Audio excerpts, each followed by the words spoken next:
Hey guys, welcome back to my channel. In this video, I will show you how to hide files and folders using command prompt in your Windows 11. So let's get started.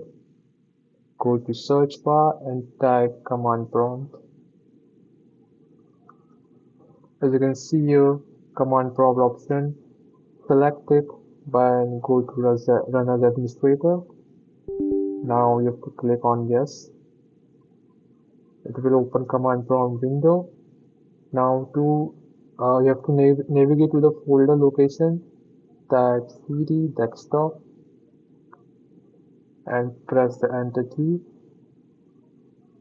Now it will you have to specify the folder name also. So type cd folder, and for example I want to hide my new folder, so type new paste folder and press the enter key. Now how to hide a folder in cmd command, that you have to put this code and showing on the screen.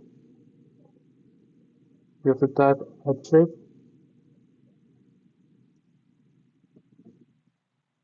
h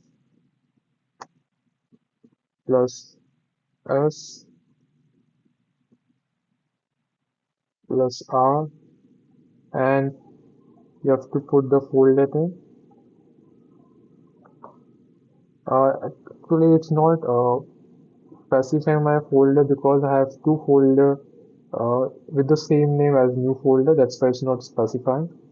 Now, after you have to put the folder name here, and after doing this, you have to press the enter key, and your file will be hidden, and it will go to a secret folder name.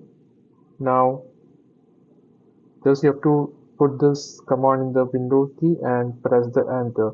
Now to unhide your folder which I have hidden before, just put negative here, just turn plus to minus and press the enter key and it will unhide your hidden folder. So guys, this was the video.